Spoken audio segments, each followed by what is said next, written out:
Assalamualaikum warahmatullahi wabarakatuh. Kami dari kelompok 1 akan mempresentasikan tentang korelasi produk momen. Sebelum kita membahas lebih lanjut apa itu korelasi produk momen, biasanya di dalam ilmu statistik pendidikan yang biasa digunakan adalah korelasi produk momen. Pada dasarnya, korelasi itu ada banyak, tidak hanya korelasi produk momen, hanya saja yang biasa digunakan di dalam ilmu statistik pendidikan adalah korelasi produk momen. Nah, ini pengertian-pengertian dalam korelasi produk momen. Apa sih itu korelasi? Nah, korelasi itu nama lainnya adalah hubungan. Nah, korelasi adalah istilah statistik yang biasa digunakan untuk mengetahui derajat keeratan hubungan dua variabel yang berskala interval atau rasio. Data interval adalah skala numerik di mana kita bisa mengetahui urutan dan juga perbedaan jarak antar data. Sedangkan skala rasio hampir sama dengan skala interval. Apa sih yang membedakan antara skala rasio dengan skala interval? Nah, yang membedakannya adalah skala pengukuran rasio memiliki nilai nol mutlak dan juga jarak yang sama, sedangkan interval tidak. Contoh dari skala rasio adalah tinggi badan seseorang dan juga berat badan seseorang. Sedangkan kalau variabel adalah objek atau karakteristik yang nilainya berbeda-beda antara satu objek dengan objek yang lainnya. Produk momen person. Produk momen person adalah salah satu teknik korelasi yang kedua variabelnya berskala interval. Teknik analisis korelasi person produk momen merupakan teknik statistik parametrik yang biasa menggunakan data interval atau rasio dengan persyaratan-persyaratan tertentu. Nah, apa sih itu kegunaan produk momen person? Di antara kegunaan produk momen person adalah untuk menyatakan ada atau tidaknya hubungan antara variabel X dengan variabel Y. Selain itu, kegunaan produk momen person adalah untuk menyatakan besarnya sumbangan variabel satu dengan variabel yang lainnya yang dinyatakan di dalam bentuk persen. Nah, ini rumusan korelasi produk momen. Nah, R di sini adalah koefisien korelasi person atau jumlah dari jumlah penjumlahan dari data yang dibuat sampel tadi. Sedangkan N adalah pasangan banyak nilai X dan Y. Nah, N ini lebih mudahnya adalah sampel yang telah diambil dari data tersebut.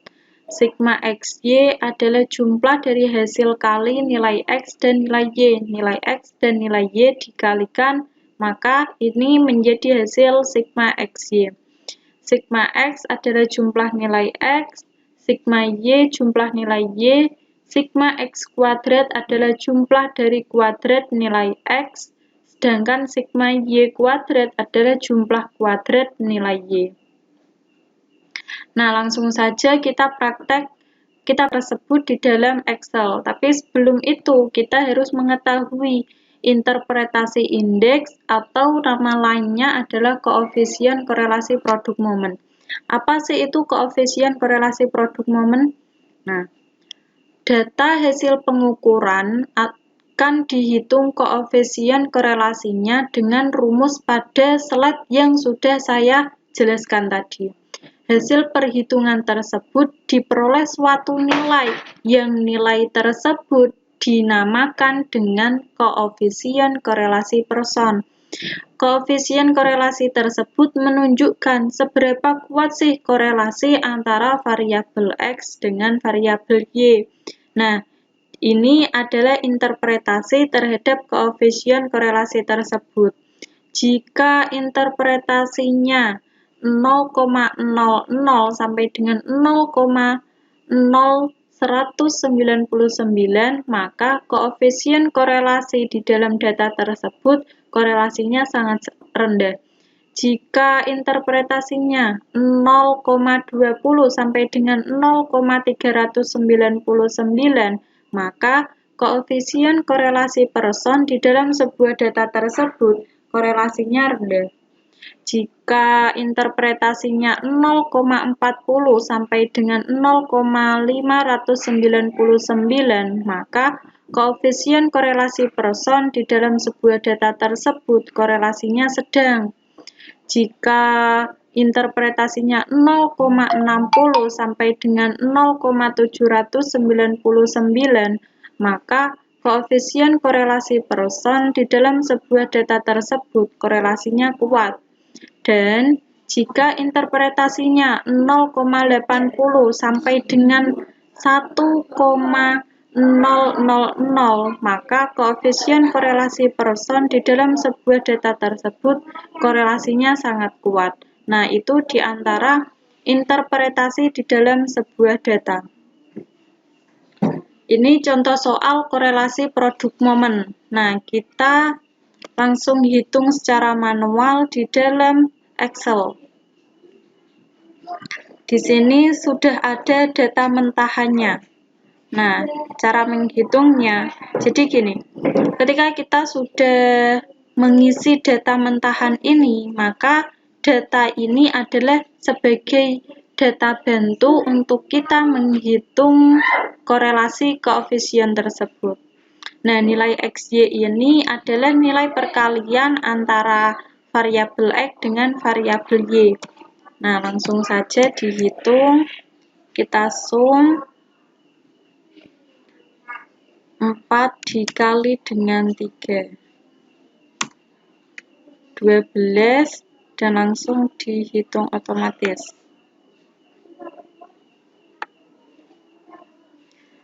Nah, tabel X kuadrat ini adalah nilai X, kita kuadratkan.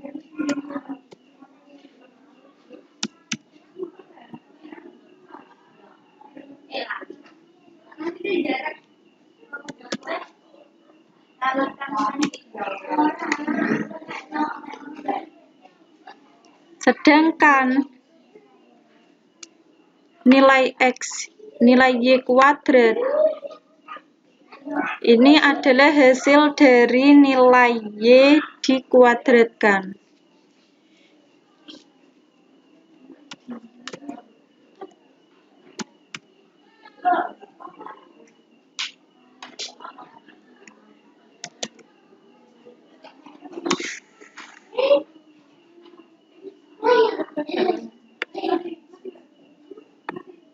Nah, lalu yang bawahnya kita jumlah juga.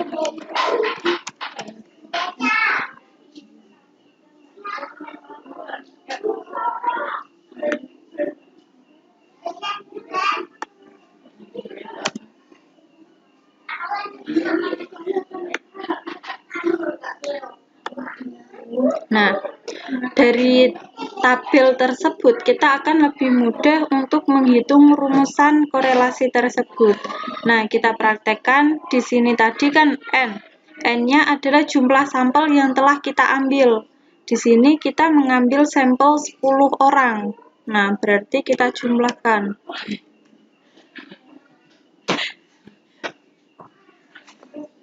Nah, ini N-nya jumlah sampel dikali dengan sigma XY.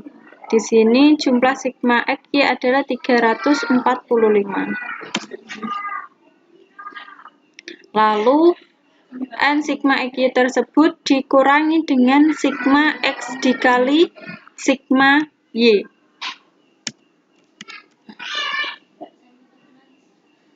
Nah, sigma X dikali dengan sigma Y.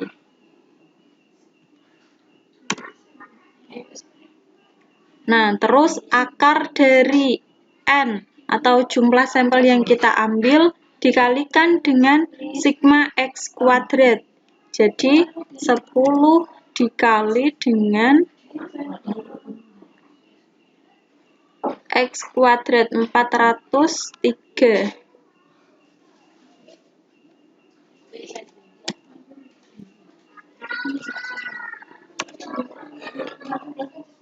Dikurangi dengan sigma X yang dikuadratkan.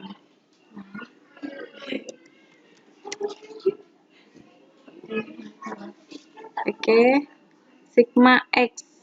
Berarti X ini dikuadratkan.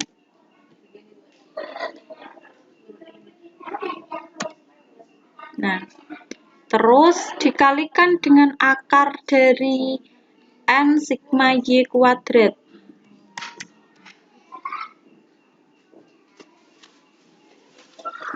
N ini dikalikan dengan Y kuadrat. Oke. Dan ini dikurangi sigma Y yang dikuadratkan. Y yang dikuadratkan. Berarti 52 dikali dengan 52. Nah, terus kita beralih ke penjumlahan yang bawah. Di sini kan 3.450 dikurangi dengan 3.172.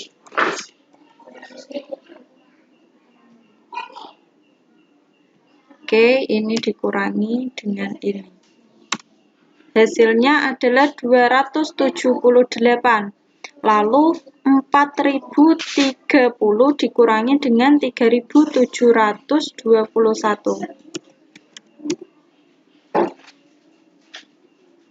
Ini dikurangi dengan ini. Hasilnya 309, lalu 2000 kita sum lagi. 2980 dikurangi dengan 2704. Nah, setelah itu 278. Nah, ini dikalikan. Soalnya di atas ini kan perkalian akar dari 309 dikali dengan akar 276. Berarti 309 dikali dengan hasilnya 85.284. Lalu data jumlah ini diakarkan 278 dikurangi akar dari 5. Nah, cara membuat akar yaitu SQRT. Oke. Akar dari ini.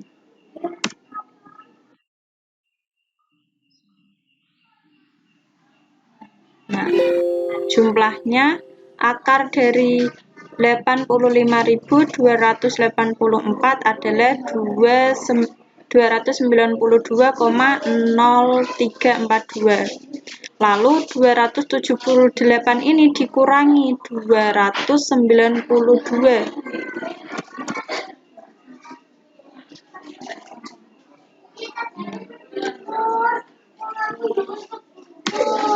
Nah, terus jika ini min 14,0342 jika dibulatkan menjadi 0,952. Nah, sudah ini tadi sudah saya jumlahkan secara manual dan hasilnya adalah ini.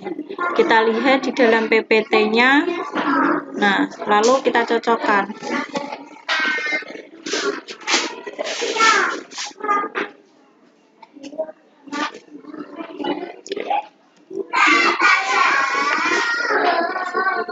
Bisa dibandingkan. Nah, ini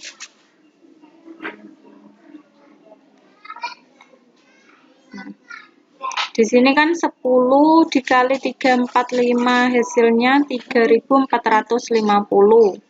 Lalu 61 dikali 52 hasilnya 3172.